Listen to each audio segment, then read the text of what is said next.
What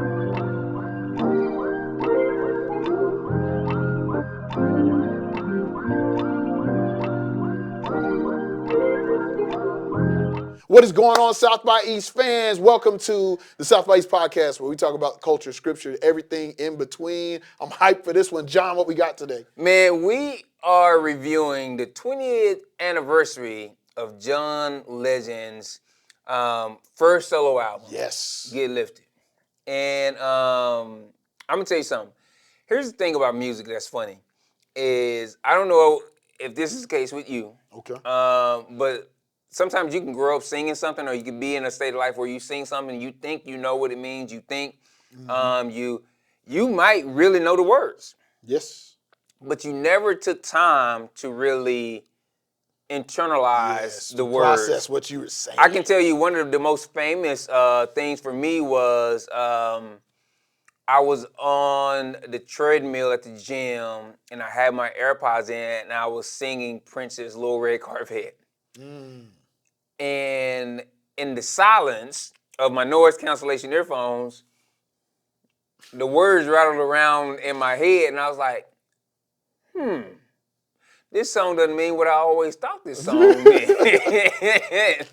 And in the same way, man, I feel that way with as I was revisiting the 20th anniversary of this album came out. Me and you had a personal conversation where I told you that I remember the period of time where this came out. And yeah. It was all bad. Night shade. Oh, Night man. Shade. Night shade and nightcaps. Wow. And so the Lord has been good and walked with me through many trials and tribulations. Man, so this album, I saw this pop up and was like, dang, I forgot how much I liked this album. He had some new remixes on there that I enjoyed. I was checking those out. And then I was like, let me go back and re-listen to this album. I'm going to share this with my friends. So I put it in the chat, sent it to John. I was like, yeah. I go back and like, I didn't realize my Spotify had gone to shuffle. So it's just jumping around, and I get to this song with John Legend and Kanye West called Number One. And I was like, oh, I forgot about this joint. You can't say I don't love you just because I cheat on you. I was like, what? What? Like, what'd he say? What'd he say? And then I keep going, and I get to this song. It pops up this song called She Don't Have to Know. And it's like talking about creeping and treating, and I was like, hey, what was I doing at 14? But bro, here's the thing that gets you is, so by this time that this album that came out, I'm out of college, I'm a young professional, and we had progressed from the mixtape to the mix CD. Correct, okay. And you know, like when you get ready, like, so here's the deal. For every date that I would go on, I used to make a mix CD of course you did. For that date. You gotta have the right riding music in. Like you can't just I feel you on that. That's the playlist. You can't. That's the playlist. This is gonna set the mood for the whole time. I can't just willy nilly trust the radio. Like you gotta do it. I gotta set the mood. Now, did you have the CD burner though with the label maker on it? See, that would have been next level. If you had the label maker, you get the label, put her name on it. Serena's CD. Serena's mix. Look, bro. Then you got the iPod, and then you start labeling the playlist in the iPod. Come on, man. Yeah. But all right, go ahead. So it's playlist. All right. And you would put songs from this album on there, right? Yeah. But you know what? Part of my belief is, especially the first time you listen to an album, you got to listen to it straight through. You cannot. Yeah. Your first listen cannot be a song here, song there. It has to be straight through. With no stops, with no breaks. You got to hear the whole story. Right. I hadn't listened to this album all the way through in a long time. Mm-hmm. John Legend, you were trash. Bro, the stuff you doing on here is going to get somebody stabbed, jumped outside of a club. It's going to be somebody waiting outside of your job for you. Bro. Don't listen to John Legend. Brothers, let me talk to you out here. Don't listen to what he was talking about in his album. Because I'm going to tell you something. I'm going to tell you why it's so trash. Because it gets to, like, if you go to the original track list or the original album before the additional songs added, it's like, oh, we get to, like, the close to the last song and it's a part of the story now where they're advanced in age, and it's like, oh, this is what everything's good. Like, no, fam, she had to put up with all your foolishness and plan to nobody else wanted you really. To now you're like, oh, look what we got together, whatever. Like, no, brother, that's trash and bad. trauma, man. So I got an interesting question for you. I don't disagree with anything you said right there. So when I first started, because when I first shared it with y'all that same night, I was like, this is full of cheating anthems. What is wrong with this? And me and my wife been watching The Voice. And so I was like, man, I got to go in The Voice just so I can ask John Legend, sing one of his songs back to him. Like, what were you thinking, bro? But then I went back, I listened to the whole album again, because I was like, what is happening? I didn't realize that album has a storyline. Oh yeah. So, but even like, so the first song, he's real brash. He's like, I don't care if your man. I don't like. We can fight. No, I'm saying before that. So before that, the actual first song. So you got "Get Lifted," which is the feel good joint. Yeah. But then the next song after that is actually a song about her using him and them being about to break up. So he has that song where he's like, hey, maybe, what did he say? He was like, hey, maybe I just don't have enough money for you. Like, you out here doing this and that and the third. So he alludes to where they on the rocks. Then after that, he has, then you get the one where he's out and he's drunk and this other girl wants to cheat on her boyfriend. And he's like, well, you know what? It's like, you know what? I don't even care. It's all right with me. And then they cheating. Then it's number one where he's trying to make excuses for cheating. And then you get to this. I think this is the thesis of the album. I'm going to ask a question. I think I already have your answer. But this is the thesis of the album. The thesis of the album is ordinary people. Yeah. Because he alludes to her doing some dirt, mistreating and abusing him.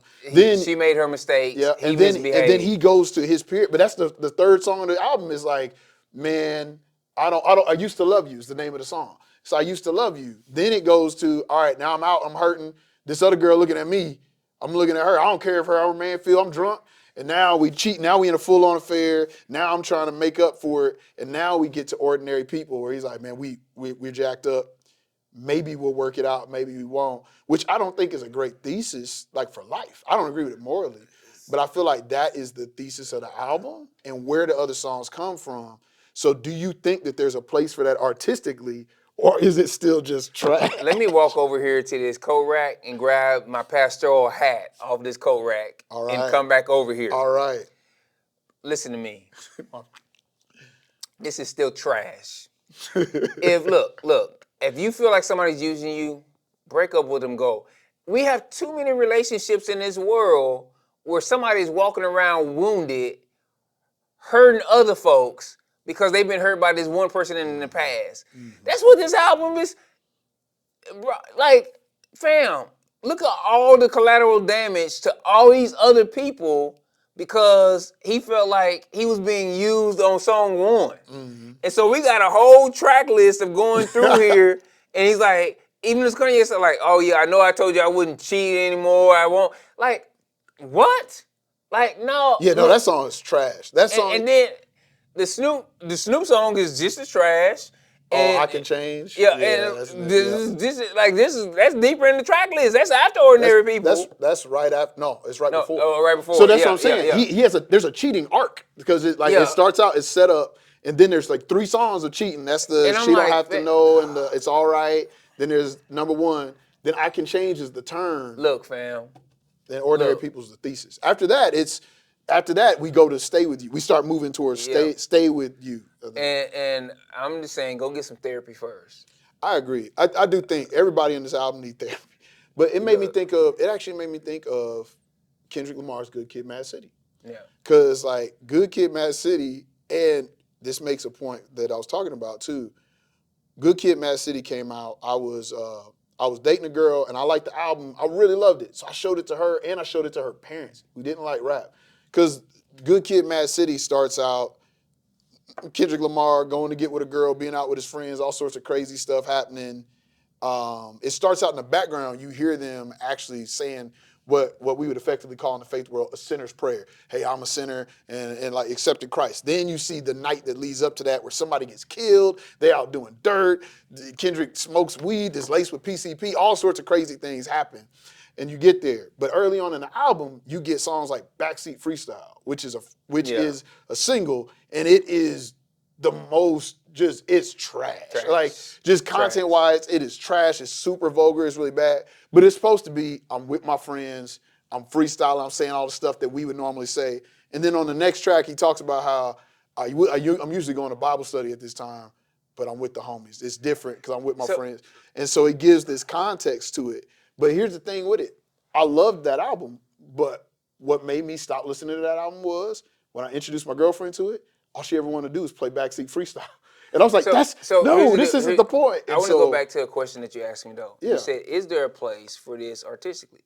Of course, because art imitates life, right? And so we got to tell these stories because I think it's the truth.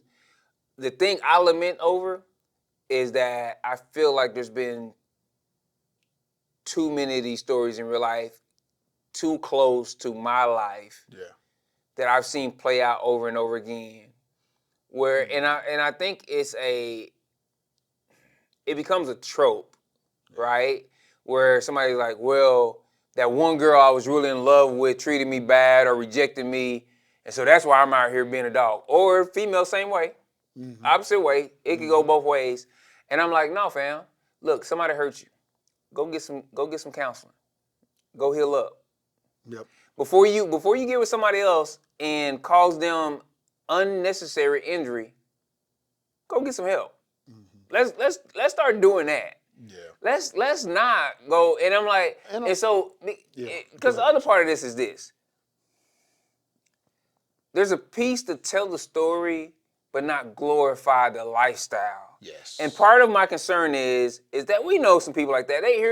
People hear stuff in songs and they feel like they need to go out here and try to live what's in this song. When most of these artists ain't live what's in this song. Yeah. And it's like they are telling story. They get paid to be storytellers and to create this image, this vivid image in your mind. And so a lot of times they might have experienced some of that, but they'll exaggerate details because it makes the story better because their job is to entertain. Yep. And people don't understand that. And so I feel like too, man, I just see so many broken, damaged relationships. And even like, I would say in an older generation where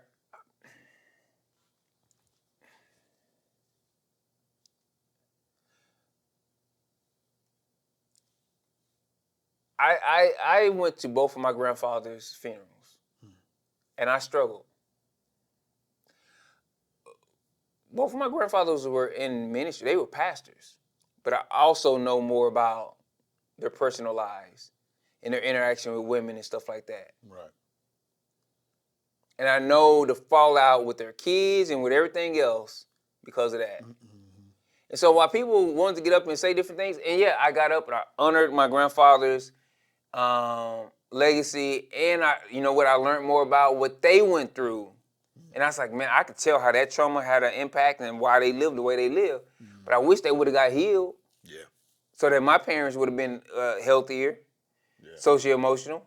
Yeah. And I'm like, man, so for me, stuff like this touched so close to home because all this, look, I was sitting there, both of my when you started looking at kids from different families, like you like, oh, these people same age.